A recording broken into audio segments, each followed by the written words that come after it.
We're here with our defensive coordinator, Peter Sirmon. Go ahead, as always, let me know in the chat if you have questions for Coach Sirmon. And we'll get started with Jeff Ferrata. Go ahead, Jeff. Hello, Peter. I wonder if you could evaluate how Luke Beckett is playing for you and what it's meant to have for you guys to have him and his experience back with you this year. It's been a real blessing to have Luke back. He needed to, the conclusion of canceling the season, how he obviously made some decisions to go wanting to play. And we're really happy that he was able to come back. Everything was sorted out via the NCAA with the eligibility. And he kind of picked up exactly where he left off in the locker room and how he's playing. He's been a steady force for us. He's played a significant amount of reps. And he's doing a really nice job in there of being a good leader and playing, like I said, playing productive and playing a significant amount of reps. It does seem like he's been pretty consistently productive on the field. Can you talk a little bit further about what his influence is in the locker room and with your other guys? Yeah, we have Coach Brown has done a great job of recruiting some interior and ends, for the defensive line. And I think a lot of what our program strives to be is, the leadership, the character, all those things that we all believe are learned behavior, and from people that have come before you, and it passes that, you kind of pass it forward. And that's, where Ashton Davis, Jalen, Cam Bynum, Jordan Kanashik, Evan Weaver, those guys, they practiced hard, they played hard, they worked hard in the weight room. So it's a lot of that, as you continue to develop those younger players, I think it's great to have examples. And if I could switch gears real quick, the freshman quarterback Colorado hasn't been real productive until the last game. He had a real good game against Arizona. What are you seeing in him, and what sort of problems does he potentially present? He's doing a good job of distributing the ball. Like any inexperienced players, you're always, as a coach, you're trying to put him in the most advantageous positions, limiting some of the amount of volume that you have to carry. But he can throw the ball effectively. He's athletic, when he wants to break the pocket.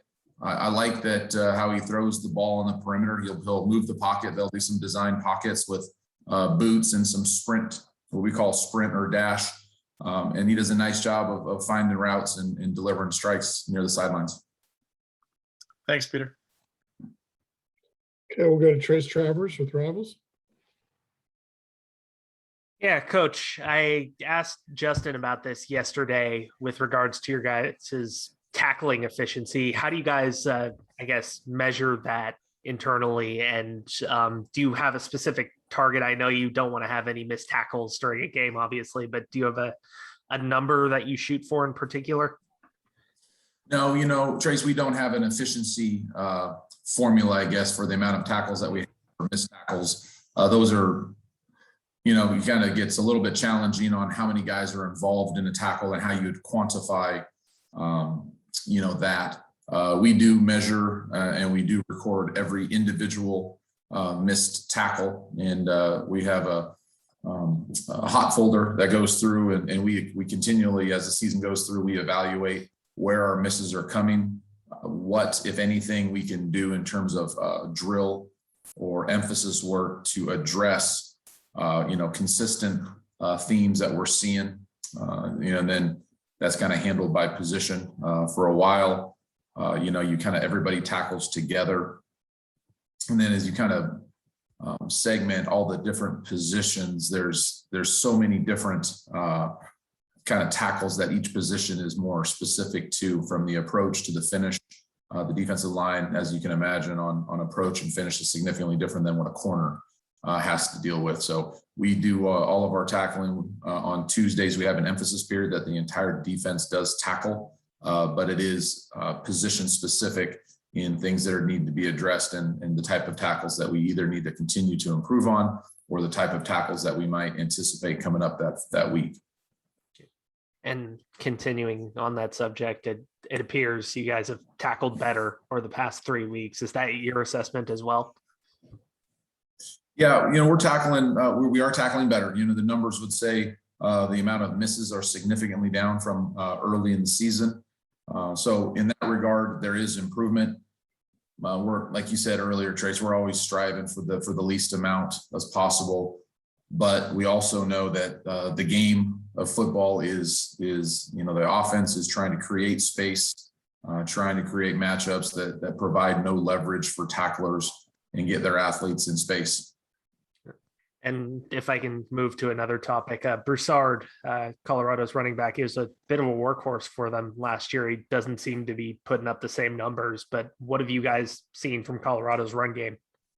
Yeah, it looks like Fontenot, and Mhm. Jarek, they're at 73-54, statistically in terms of number of attempts.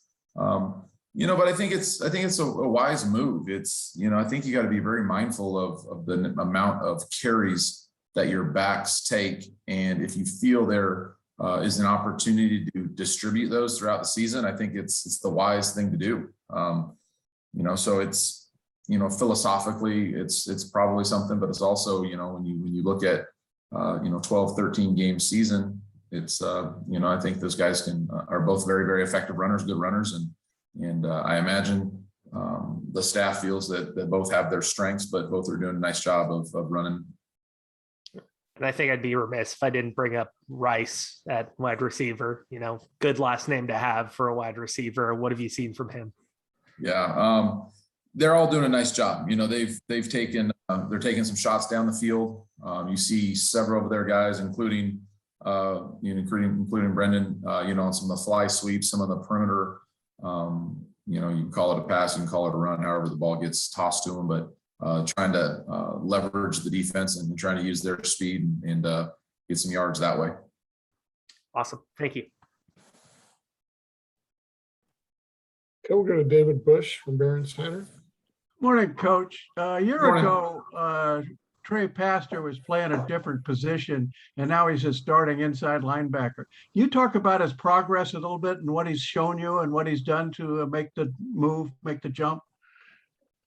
Yeah, we kind of started that process last year where he was spending quite a bit of time with the linebackers at what we call the star position, is really the hybrid outside linebacker / nickel. This year we've chosen to play a little more base and tiger, so we just have a more of a true nickel and a true outside backer this season for several different reasons. But Trey, he's really busted his butt, and the opportunities that he has earned, those have been not given to him. He's been working really hard in the meeting room, on the practice field.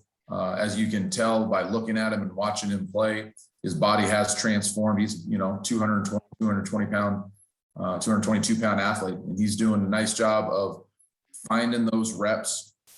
And what I mean by finding them is, sometimes, we have a competitive room. You got to clap, you got to and fight to get meaningful reps. And he's continued to work hard in practice, and some opportunities have presented themselves.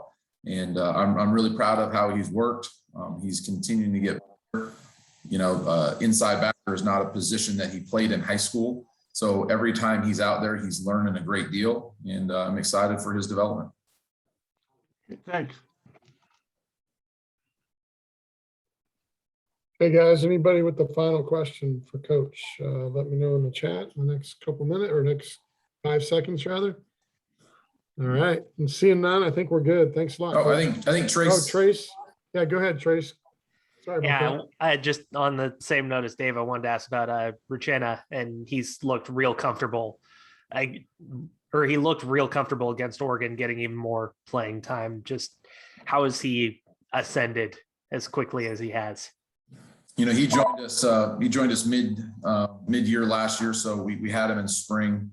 But those two guys, Trey and Nate, are splitting time at that will, or the boundary, however you want to look at it, inside linebacker position. And neither one of those guys played the position in high school. And so it's the practice and the development has been significant for both of them.